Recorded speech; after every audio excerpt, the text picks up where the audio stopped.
বিসমিল্লাহির রহমানির রাহিম। প্রিয় দর্শক, মানব ইতিহাসে এমন কিছু মানুষ আছে যাদের নাম কিয়ামত পর্যন্ত ঘৃণা ও অভিশাপের প্রতীক হয়ে থাকবে। আবার এমন কিছু মানুষ আছেন যাদের ঈমান, ত্যাগ এবং ভালোবাসা যুগ যুগ ধরে মানুষকে আলো দেখাবে।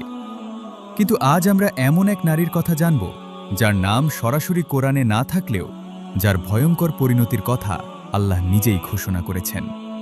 যে নারী ছিলেন ইসলামের সবচেয়ে বড় শত্রুদের একজন, যিনি দিন-রাত চেষ্টা করেছেন নবী মুহাম্মদ সাল্লাল্লাহু আলাইহি ওয়াসাল্লামকে কষ্ট দিতে, যিনি নিজের অহংকার, সম্পদ এবং ক্ষমতার নেশায় সত্যকে অস্বীকার করেছিলেন। তিনি হলেন উম্মে জামিল, আবু লাহাবের স্ত্রী, এক অভিশপ্ত নারী যার কথা কোরআনের সূরা লাহাবে চিরস্থায়ীভাবে লিপিবদ্ধ হয়ে আছে।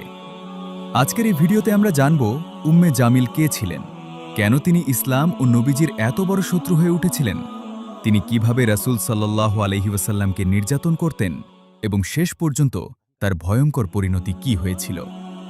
ভিডিওটি শেষ পর্যন্ত দেখুন, কারণ শেষের ঘটনাগুলো আপনাকে গভীরভাবে নাড়া দিতে পারে। চলুন শুরু করা যাক।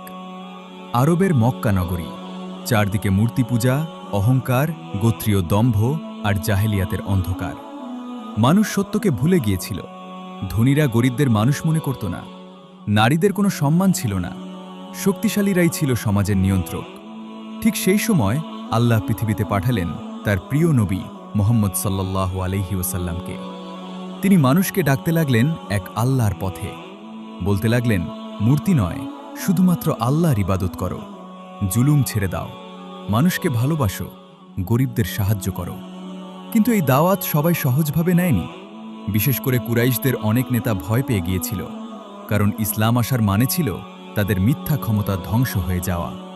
এই কুরাইশ নেতাদের অন্যতম ছিল আবু লাহাব, আর তার স্ত্রী ছিল উম্মে জামিল। উম্মে জামিলের আসল নাম ছিল আরওয়া বিনতে হারব।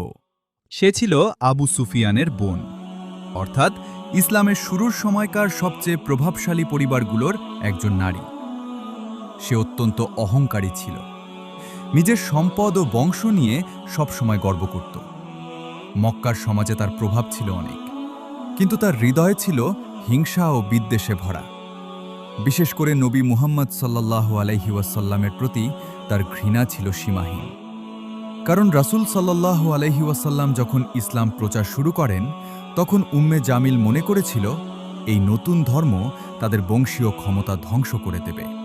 তাই সে সিদ্ধান্ত নেয়, যেভাবেই হোক ইসলামকে থামাতে হবে।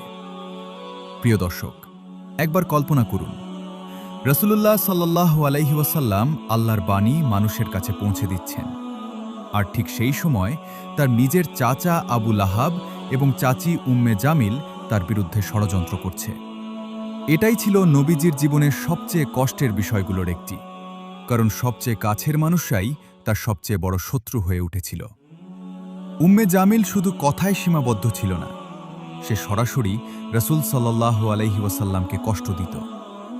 ইতিহাসে বর্ণিত আছে, রাসূল সাল্লাল্লাহু আলাইহি ওয়াসাল্লাম যে পথে হাঁটতেন, উম্মে জামিল সেই পথে কাঁটা ও গাছের ডাল ছড়িয়ে রাখত, যাতে নবীজি হাঁটার সময় আহত হন।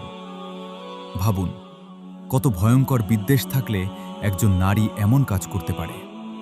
রাসূল সাল্লাল্লাহু আলাইহি ওয়াসাল্লাম কখনো তার ক্ষতি করেননি, কখনো অপমান করেননি, তবুও সে দিন-রাত নবীজিকে কষ্ট দেওয়ার পরিকল্পনা করত। এই কারণেই আল্লাহ কোরআনে তাকে কাঠ বহনকারী নারী বলে উল্লেখ করেছেন। সূরা লাহাবে আল্লাহ বলেন, আর তার স্ত্রীও যে ইন্ধন বহন করে। মুফাসসিরগণ বলেন, সে রাস্তার কাঁটা বহন করত যাতে নবীজির কষ্ট হয়। আবার কেউ কেউ বলেন, সে জাহান্নামের আগুনের ইন্ধন বহন করবে। সুবহানাল্লাহ।